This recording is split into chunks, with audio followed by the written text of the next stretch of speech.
Welcome to On the Middle East, the podcast of the award-winning media service Al Monitor, where each week we talk with the decision makers and thought leaders who are making the news and shaping the trends in the Middle East. I'm Andrew Parasolidi, president of Al Monitor, and our guest today is Stephen Kalin, Middle East correspondent for the Wall Street Journal, where he covers Saudi Arabia and the Arab Gulf states. Stephen has been based in Riyadh since 2017 and was previously Reuters correspondent in the region, reporting from Iraq, Egypt, Lebanon, and Saudi Arabia. Originally from New York, he studied political science at Davidson College and later Arabic at the American University in Cairo. My conversation with Stephen Kalin about developments in Saudi Arabia begins now.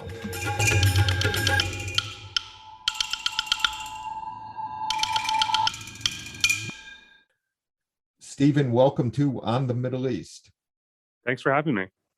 Let's start with the kind of scene setter.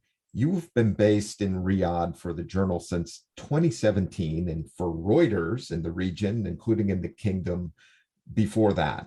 More time, I think, than just about any other correspondent from a major Western newspaper to be based in Saudi Arabia, if I'm correct there. Now, it was in 2017 that Mohammed bin Salman became Crown Prince of Saudi Arabia. Describe, if you would, the scope of social, political, and economic change in the kingdom over these years as you have observed it from the ground in Saudi Arabia. Yeah, there's been so much change in the past 4 years in a bunch of different areas, and to the point at which I think sometimes being on the ground, you lose track of the extent that things are changing, because it's sort of something that's happening, especially before COVID. There were changes on a monthly, weekly, sometimes daily basis, where especially I think the biggest area for this has been social changes. There were either new announcements coming out very regularly, or just sort of society evolving with those changes, to the point where I think in many ways it's a very different place now than it was 4 years ago when I arrived. And I think just people know about the women driving, which happened in 2018.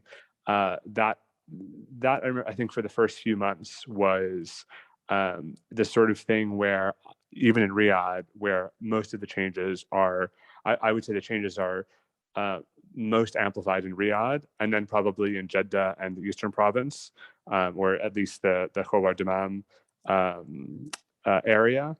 They're less magnified, I think, in many other cities, although there are significant changes there as well. But in the months after women started driving, I remember counting every day as I went out how many women I would see driving, and it took several months to get into the double digits. And then after about 6 or 8 months, so I think sometime in early 2019, it just sort of mushroomed, and it was women driving were everywhere, and at no point was it really a remarkable kind of head-turning event, as a lot of people had feared that this was going to create mass chaos in the streets. There were some celebrations, there was some honking, there was definitely some harassment. I've heard from female friends, both Saudi and foreigners, by men, who would drive up and roll down their window, and mostly just sort of flirtation kind of things. But it kind of just became a natural part of life, and the same has happened with the general end to segregation of the genders in public places. I mean, there still does exist to a certain extent, but walking into restaurants in Riyadh, I think right before COVID, the municipalities decided that there no longer needed to be a separate section for men, for single men, and a separate section for families or women, and that's been, I mean, that's just moved forward rapidly. And the same thing with, especially with women's dress. I mean, the abaya. There's still most women wearing the abaya in Riyadh. But actually, a friend visited recently, hadn't been here since before COVID, and was commenting on seeing people in the malls, seeing women in the malls without abayas, which I sort of have stopped even noticing, because I think it just happens on a pretty regular basis. Um, with that said, I was in the South last week, 2 weeks ago, and definitely the changes are not as drastic there. Many fewer women drivers, many more sort of black abayas, very, very covered. And, even in the restaurants, still usually division. And I was actually there when there was this sort of announcement that prayer time closures were going to end, so that shops and malls and supermarkets and everything, restaurants, wouldn't close for 30 or 40 minutes every prayer time. And it was a bit confusing. It wasn't very authoritative, this notice that went around. But I was in Taif, in Western Saudi, and I can tell you, because I had to wait for an hour to get into a restaurant, that restaurants are still closing in Taif for prayer time, where in Riyadh for months, perhaps a year, they've gotten much more sort of lenient in that. So I would say the social changes are definitely have been the most drastic. The political changes in 2017, 2018 were really nonstop as well. I think many of your listeners will be familiar with sort of the rapid series of events from the time that Mohammed bin Salman took over as crown prince in the middle of 2017, quickly followed by, I think that was preceded a few weeks earlier by the Qatar boycott, which just ended in January, and then in November, the Ritz, the roundup, the anti-corruption roundup, putting a few hundred princes and ministers and businessmen in the Ritz-Carlton in Riyadh. The detention, the short-term detention, I guess, of the Lebanese prime minister here in Riyadh, and his forced resignation from inside Saudi, and just going all the way through to the next year, to the killing of Jamal Khashoggi in Istanbul.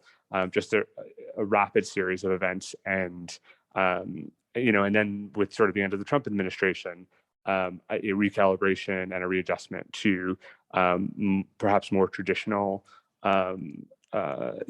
U.S. policymaking towards Saudi after 4 years of the Trump presidency, which was full of surprises, of course. And then we've got these economic changes, which are there are some very substantial ones. I think there are also some longer term changes that we're still not quite seeing being implemented yet. There are plans for an investment strategy to be unveiled soon. People have been waiting for that for a long time. They're not sort of hitting the foreign investment targets that they had set, notwithstanding COVID, which obviously has been created an obstacle for the entire world. But they are making some progress on economic reforms that had been touted in the past and had made little progress. And of course, there's these series of mega projects, or they call giga projects, around the kingdom, and we're sort of waiting to see also how far those go beyond sort of leveling ground, which is sort of the stage that they seem to be at right now. And if they go ahead, or many of them become sort of the white elephants that previous mega projects in previous reigns have turned out to be in many cases. Stephen, you gave an excellent overview of the changes in the political, economic, and social realm, and the changes in terms of women, both in society and the workforce, and many of the things you talked about is really quite striking. I have not been to the kingdom since 2017, but I recall my trips and attending conferences, and the gender segregation was striking. And to think of that being changed so radically, I mean, is a huge step in a very short period of time. Yeah, it was. So going into the South a couple of weeks ago was actually pretty fascinating because it one was a reminder to me of how much of a bubble Riyadh has become, and you having last been here in 2017 probably also remember that Jeddah was known for being sort of the more open, the more progressive, the more advanced in many ways. That's I'm pretty sure we can say now it's sort of flipped, and that Riyadh is now more open, more things are happening here. I was recently with a group of young Saudis, probably in their late 20s, early 30s. A handful of women from Jeddah who had moved to Riyadh were telling me how sort of the opportunity is all in Riyadh. The jobs are here. There's more freedom here. There's more. There's sort of a brighter future they saw in Riyadh, which to me was striking because I remember when I first came in 2017, a friend of mine who had grown up in Saudi, in Jeddah, was on a business trip to Riyadh, and she said, "I'm not staying the night because I can't bear to stay here like a moment longer than I have to." And I actually talked to her separately recently, and she had come to visit a friend and said, had a great time, spent the weekend here, went out to the desert, there's lots of new restaurants in Riyadh, and so I think that is changing quite a lot. But going down to Abha the other week, it was sort of like walking back in time for me in many ways, like walking into a restaurant and being reminded that there is a single section and a family section still. It's when you live in Riyadh these days. There are definitely neighborhoods that are a bit more conservative or traditional, where I think that still happens pretty regularly. But it used to be that you couldn't. It was more the exception to find a place where they would sort of turn a blind eye to sort of flouting those sorts of rules, and now it's definitely the norm. Stephen, you mentioned also at the beginning of MBS's term as Crown Prince, there was the series of political events. You talked about the Ritz-Carlton, of course, leading up to the murder of Jamal Khashoggi. Would you say, let me put it this way, help us understand this, on the one hand, these reforms, which are dramatic, and on the other hand, these reports we hear of crackdown on political dissent and political opponents. Would you say the following: are MBS's reforms popular among Saudis? And do you see the security situation as tighter or looser these days in the kingdom? Those are really good questions. Obviously, there's no sort of polling or anything that reliable polling in Saudi in terms of public opinion. Going on Twitter or social media is a challenge because it's very heavily manipulated, both inside of Saudi and by folks outside. So it's not really a great sort of barometer of public opinion. But I would say that in sort of anecdotally from the conversations I have, a lot of the Crown Prince's reforms are popular. That going back to that group of women from Jeddah that I sat down with recently, one of them told me, I was asking her exactly this, like, what's your impression? And this, sort of, it's not an easy topic to broach in Saudi, given, as you said, the sort of the crackdown, arrests, the lack of tolerance for critical opinions. But what she said to me was basically he gave us freedom and he empowered us. And I think that is definitely among a certain class of people. And I think the challenge is identifying how broad that is, how broadly that applies.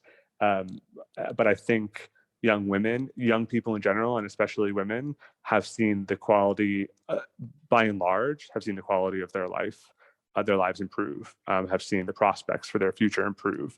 Women who were educated but faced restrictions every time they walked outside of their home, let alone considering getting a job and all of the complications that that entailed, now see that as well within their reach. Of course, in every situation, certain people have, maneuver in their environments differently. So, there at the same time that some people have seen vast improvements.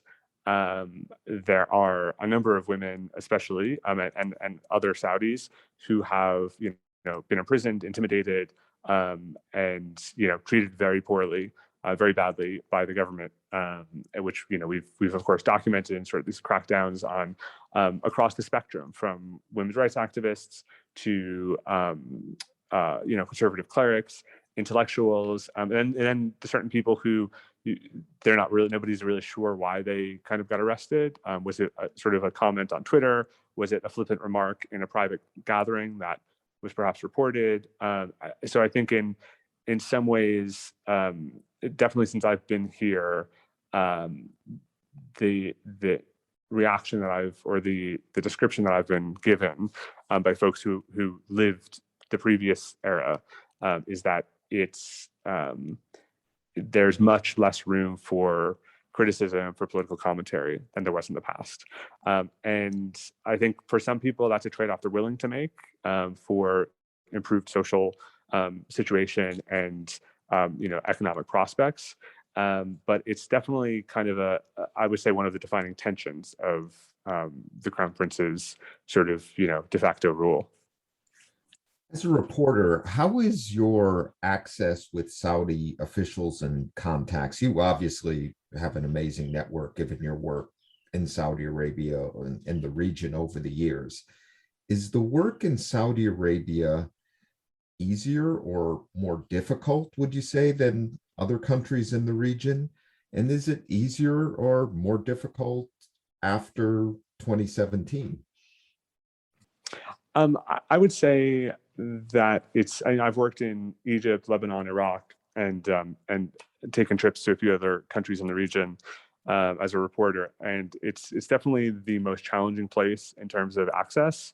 And I think part of that has to do with the structure of government, which is especially increasingly under MBS, more sort of what's the right word? More hierarchical and sort of single channel. So there's a much smaller circle of people who are involved in decision making, and I think they're quite effective at preventing leaks and kind of keeping everybody on side. I think in previous eras, when there were the various princes, a handful of brothers mostly were had control over different sort of fiefdoms. There were sort of circles of influence and ways to learn information in a way that I would say, when I was reporting in Iraq, you could go through, it was a very obviously a different structure, but there were sort of these tribal structures where you could gain access to information and understanding what was happening in the country. And in a somewhat similar way, I think you used to be able to go to, if you were cut out of one prince's orbit, you could find your way into another prince's orbit and understand from that perspective what was happening. I think now it's much more sort of consolidated, and so that makes our job much more difficult. And I would say that the Saudis are they want to have, I think they enjoyed a lot of like a very positive media cycle from around 2016 when the vision was announced and rolled out, and there was years of talking about Aramco and speculating about the IPO and the social changes that were coming and the economic reform promises. There was the first Davos in the Desert type event in 2017, which was star-studded and brought a lot of positive attention. And then obviously I think sort of crystallized by the Khashoggi killing, was a very intensely negative cycle for the Saudis, for MBS. And I think in some ways they've by now calibrated a little bit to that. I think it came as a bit of a shock to some officials that this was that the killing hit them so hard and lasted for so long. And I would say that I've been in the country for 4 years. I've been accredited, and we've written both at Reuters and the Wall Street Journal some pretty hard-hitting pieces about what's happening in the country, as have many of my colleagues from other outlets. And while certain people do have issues getting back into the country, for example, I think some of the things that have been written now would have gotten some of us kicked out of the country in the past. Not to say that there's, I think local journalists also face much more of a, many more restrictions than foreign journalists working for foreign organizations. So, I always encourage the Saudis to, give us more access. I think in some ways they're doing that, or they're trying to do that. But it's also a kind of structural. I think there are people in the system who understand and appreciate and want to encourage more openness. But there's a whole sort of, system that's been opposed to that for a long time. And so it's the most challenging place to work, but it's also, endlessly fascinating. Stephen, the Biden administration came into office promising to reset Saudi ties to make them more aligned with U.S. values, and to stand in contrast with the Trump administration's approach to Saudi Arabia. Now, it'll be recalled that Trump's first trip abroad was to the kingdom, and that was a big deal for the kingdom and in terms of U.S. policy. Now, as a first order of business, the Biden administration, in contrast, published the unclassified intelligence report that assessed the Crown Prince had approved the killing of Khashoggi in Istanbul. How has this turnaround in the U.S. approach to Saudi Arabia in such a short period of time been digested by the kingdom, and how has the kingdom dealt with this shift, and how is it seeing its relationship with the United States at this point? Yeah, I mean, I think that trip by Trump in the beginning, I think it was by May that he was in Saudi Arabia, was really remarkable. And I think the Saudis also had, very direct access. The Crown Prince and Jared Kushner, are known to have had a direct line of communication. And that, they also had very closely aligned sort of agendas, especially for the region. And so they were, in some ways, almost in lockstep on many issues. Although there were tensions, there was, issues over oil. I think Trump's unpredictability sort of roiled some feathers here as well. And made it a bit difficult for them to quite understand where things were going. I think the Biden administration, was clear in the campaign that they were going to take a different tone with Saudi Arabia. So it didn't come as much of a surprise, I would say, that they took, that sort of the way that Trump dealt with them was no longer on the table. I mean, they know Biden from the Obama administration, obviously, and before that from the Senate. He's been a big player in the Middle East for years. So, I think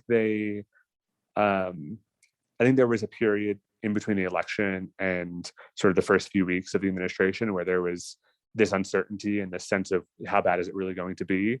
And, in addition to the Khashoggi report, which was not as sort of the reaction that generally in Saudi was, there was no smoking gun, that they didn't have, the Americans don't have the evidence that they said they did, or that they bluffed that they did.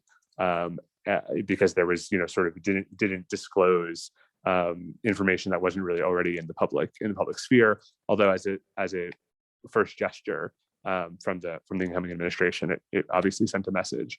And then Biden, of course, also saying that he was going to reinstate sort of the protocol of everybody dealing with their counterpart. So he was going to deal with the king, and the defense secretary was going to deal with the crown prince as his sort of equal. In addition to that, I think we might talk about this in a little while. The Yemen war, ending the Yemen war, was sort of one of the central planks of Trump's first foreign policy speech. And in many ways, the Saudis, their response to all of this has been, we agree on 90% of issues with the Americans. And there's 10% that we don't agree on, but, you can have disputes between friends. And so they try to sort of, obviously play down those differences. I think the Khashoggi issue, in some ways, the Biden administration may have been trying to get that out of the way to sort of address their stated commitments in the campaign and some of the demands of their certain elements of the base, to hold the Saudis to account on that and to disclose that report. But there continues to be a lot of close military cooperation. I don't think that's really changed. That there's obviously been some some of the weapons deals approved by Trump have gone under review, and there's been a big push by Tim Lenderking and his team at State to facilitate a dialogue with the Houthis to end the war in Yemen, and the Saudis have been really engaging with that and seem pretty genuine in wanting to end the war. I think that's a bigger challenge. But I think overall the message from the Saudis has been that this is a 70, 80-year relationship. And we've gone through Democratic and Republican administrations, and we always have a good relationship with the United States and its institutions. And so there has been some criticism of Biden from the left that he's sort of just he released the Khashoggi report and then sort of moved on without doing enough to hold the Saudis to account. So I think that remains kind of, again, another lingering tension of this relationship. You mentioned Yemen, and the kingdom has been under some pressure, particularly from the Congress, also from the administration, for its conduct of the war. But it seems to me Riyadh, as you alluded to just now, sincerely wants a way out. And it's the Houthis, backed by Iran, that are holding out on the Biden administration's initiative, working with the kingdom to try to bring this conflict to a close. Is that a fair assessment? I think that's definitely the position that the Saudis have, and that seems to increasingly be coming out of Washington. I think when Tim Lenderking first took on the post of special envoy, he sort of tried to go to both parties in good faith and say, we want to make a deal and want to end this war. And the Saudis were very receptive to that, I think, because they've spent a lot of money and lost a lot of blood in this conflict, and it's, as you referenced, damaged their international reputation.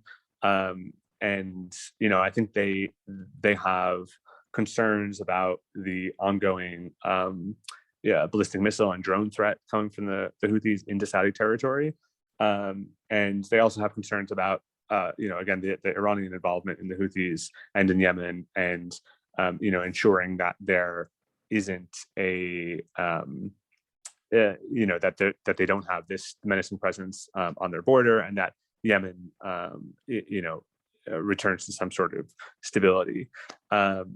The Houthis seem to be on the sort of on the attack still. They're the main point of fighting recently has been in Marib, which is a kind of a strategic city for the coalition that the Houthis have been threatening for several years, and this seems to be one of the points of conflict, of disagreement in the the efforts to reach ceasefire.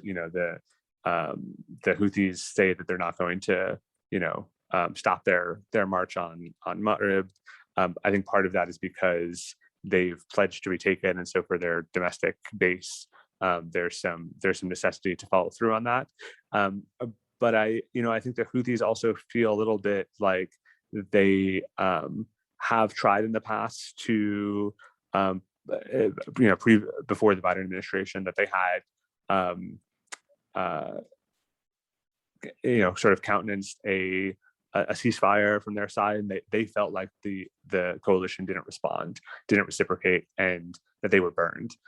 And so I think feeling empowered and feeling on the advance, I think they seem to be trying to play as strong a hand as they can. And that's increasingly frustrating to the Saudis, and I think to the administration, which you can see in the remarks coming out of the State Department, urging the Houthis to come to the table. What does the kingdom expect from its meetings with Iranian officials that are facilitated by Iraq? And is there a nervousness that the U.S. might rejoin some version of the Joint Comprehensive Plan of Action or Iran nuclear deal? How are they seeing the Iranian threat? Yeah, I mean, I think what we hear about these sort of back channel talks with the Iranians is that in many ways it's it's been 6 years since the execution of Nimr al-Nimr, which sparked protests in Iran, which led to the storming of the Saudi embassy and I believe a consulate, which was sort of the trigger for the cutting of relations. And so in some ways what we hear is that this is about feeling each other out and building kind of each side setting out their positions, talking about what's the issues that are important to them, and kind of just getting to know each other a little bit after this long period of disconnection. So it doesn't seem like there's a major breakthrough coming in that on that track. I think it's probably a positive development that they're talking to each other rather than not. Hopefully that provides a channel for deconfliction, not misunderstanding certain signals in the region. There's a lot going on, including this, the ship that was attacked last week off the coast of Oman, that sort of thing. Making sure that those things don't escalate unnecessarily or unintentionally. But I think the Saudis are very keen to see an end to the Yemen war, and they're I think in these talks they're asking the Iranians, we need your help, or we want you to press on the Houthis to stop sending these cross-border attacks our way, and come to the negotiating table and end this once and for all. And the Iranians seem, of course, sort of denying that they have any influence over the Houthis, also seem more interested in kind of repairing that bilateral relationship, reopening diplomatic missions, and kind of patching this all up and moving on. I think the Saudis often feel like their concerns aren't being addressed in those talks. So I think they've also, after the election of Raisi, I believe those talks sort of paused, and also in light of the talks in Vienna over JCPOA, which again have also kind of been put on pause until after the new Iranian administration gets settled in. There's sort of this sense of this uncertainty about what's going to happen with Iran and the United States, and so I don't know that this is sort of speculation, but that the back channel in Iraq, the Saudis may have decided that it was time to open that. I think the Iranians had been open to it for a while, had been seeking it, the Saudis may have seen, the new administration in Washington is coming in. They're having these talks. It might be a good way to position ourselves for whatever comes next. And obviously there was quite a lot of resistance in the Gulf to JCPOA and to this sort of perceived U.S. warming to Iran. I think that they continue to have their concerns that returning to the deal without addressing the other issues, mainly the Iranian ballistic missile capability and their support to groups around the region and sort of perceived intervention against the Saudis and others in the region needs to be addressed. And I think the Saudis are a bit concerned about whether the Biden administration has a plan post, if they go back to the deal. Is there a plan for addressing those other issues? I think the Biden administration is well aware of those concerns. I don't know that they've decided on a course of action or have communicated what that course of action will be to their allies in the Gulf, because there seems to be some concern that after Raisi gets installed, and if those talks in Vienna are fruitful, ultimately, what comes next? Where does the kingdom stand at this point on normalization with Israel? I don't think much has changed. We haven't seen much advances on that topic since last year, when it looked like, obviously there were a number of countries in the region who normalized, and there was a lot of speculation about Saudi being next. There were some sort of mixed signals by from within the kingdom, not all within the government, but people trying to sort of parse the code, internally. But ultimately, I think where it came down was, a reiteration of Saudi Arabia's, desire to normalize after an acceptable, a fair resolution of the Palestinian conflict, which has been their position for years.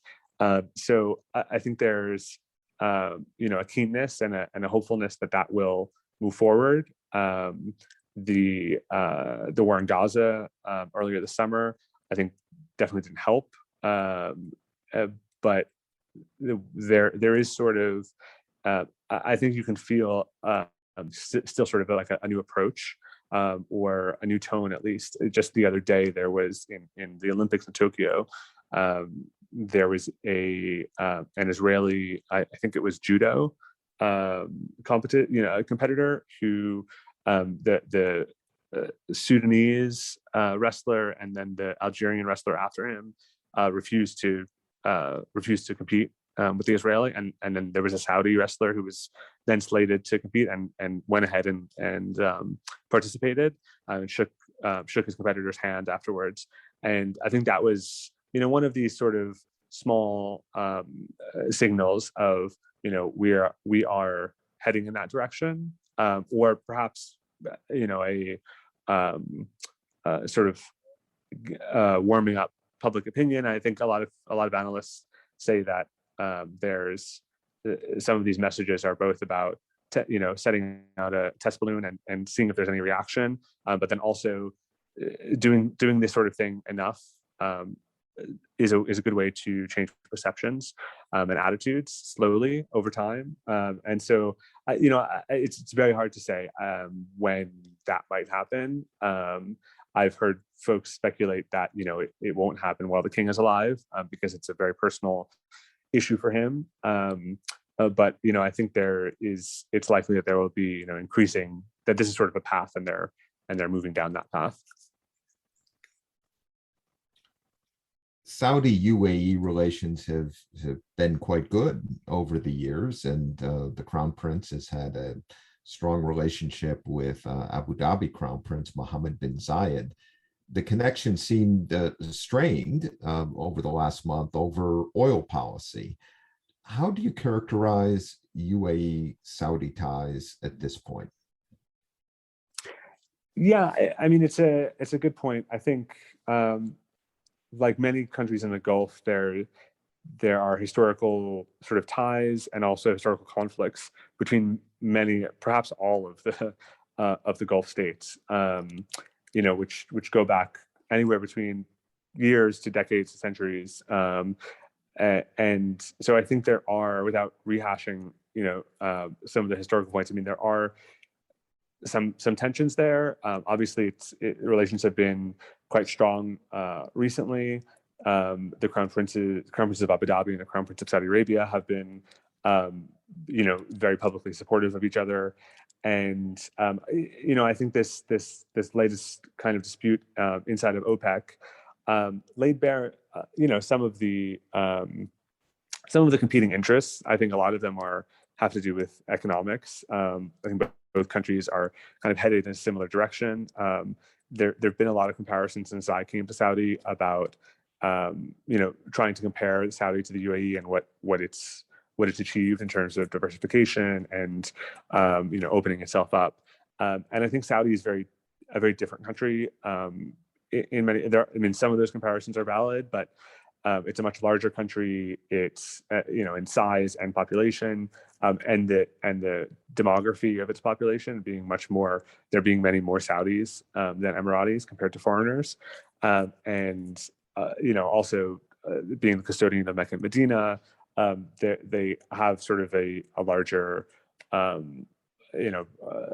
political weight, which gives them strength, but also allows the UAE maybe to maneuver a little more quickly. And so we've seen some of these disagreements over the past several years. I think it began with the UAE largely disengaging from the Yemen war, while Saudi was still very heavily involved and being attacked on a regular basis across the border. I think that was very frustrating for folks in the kingdom. And so but on an economic level, I think they're heading both in sort of in a similar direction, trying to attract foreign investment, trying to diversify their economies away from oil, set up new industries, and in some ways competing over many of the same resources. And so we saw that I think it was back in January or February, the Saudis sort of telling foreign companies that they were going to need to start relocating to their regional headquarters to the kingdom if they wanted to continue to bid on contracts with the government, which is one of the biggest, sort of prize for foreign companies at this point. And that, I think, to many folks in Dubai, was seen as a direct challenge to their status as being this regional headquarters. And so I think there will be kind of a settling down around that. But we could see more, as time goes on, and more of these issues sort of come to a head. We could see more conflict between the two neighbors. Would also say that in the days after that OPEC agreement was ultimately resolved, the Crown Prince of Abu Dhabi came to Riyadh. As some people that when I was reporting on this, they said, "Oh, just wait, in a few days, they'll meet and make up, and everything will be fine." And so, where we did see that. I think in some ways, it's not a perfect comparison, but in some ways the Saudi UAE relationship can appear similar to the US-UK relationship, which is a special relationship in that way, in that it's so kind of they're core to each other, and they rely on each other, but there are areas, of course, of disagreement. I don't know whether that will hold over the long term. I think, obviously the histories are a bit different. Stephen, we're running out of time, but I want to ask one more question about oil and energy policy. You started talking about this in your last answer.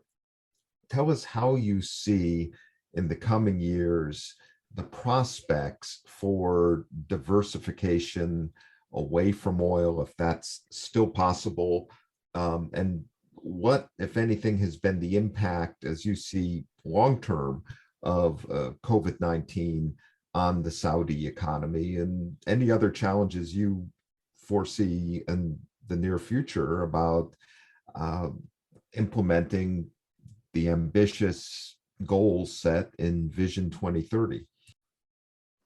Yeah, I mean, I think COVID obviously um, forced sort of a reevaluation. I mean, in some ways, it may have been positive in that it gave Saudi Arabia a chance to pause and reevaluate.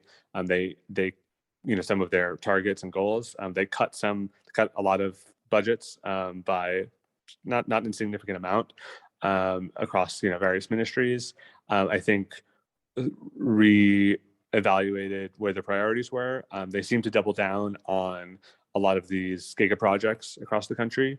Lots of, despite a lack of foreign investment at this point, the government seems to be plowing money into these projects with the hope that eventually they will bear fruit and attract that foreign capital.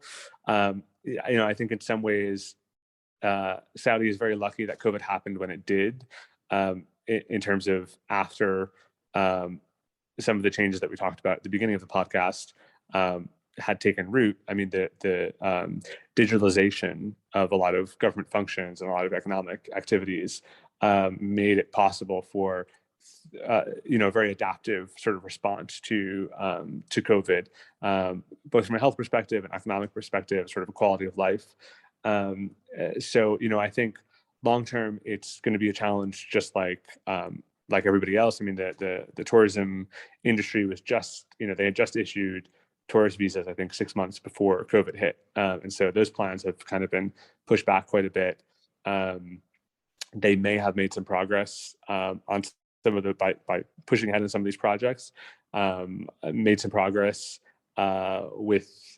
without other distractions. I think ultimately, the vision is, of course, highly ambitious. They've made different levels of progress in different areas. They do have ambitions to create new industries. There are some that are like greenfield, like tourism and entertainment, where they've grown quite a bit, but again on the back of lots of government investment and spending.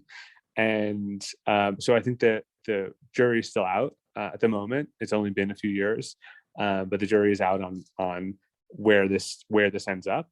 I think they want to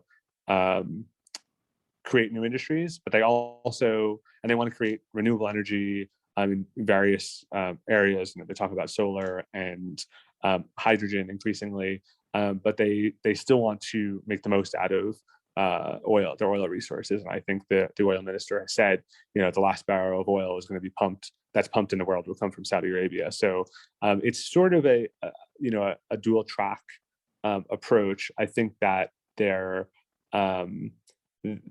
some of their diversification efforts haven't borne as much fruit at this point in time as they had hoped. But I think they're continuing to push on various levers, acknowledging that at a certain point that it's sort of an inevitability that they will have to move away from oil, but also trying to make the most out of this resource while they have it. Stephen, your reporting from Riyadh for the Wall Street Journal is really required reading for all of us who follow the region. Thank you for sharing your analysis with us today. Thanks, Andrew. It's great to be with you. We will be right back after this short break.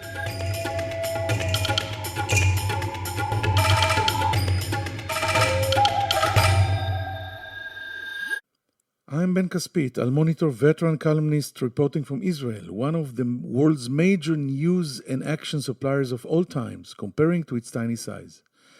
I've been covering and analyzing the political, diplomatic, and military arenas in Israel for over 34 years. My best-selling biography, The Netanyahu Years, was out 2 years ago. I covered 7 prime ministers, 1 major war, 2 intifadas, 1 prime minister's assassination, 2.5 peace treaties, 4 military operations in Gaza, and it's not letting up anytime soon. I'm glad to invite you to On Israel, our brand new podcast, where we will discuss major events in Israel and its surroundings, talk to decision makers, leaders, and analysts, and try to understand the chaos that comes with the territory of Israel and the Middle East. You will never have a dull moment with us. See you soon here on Israel Al Monitor.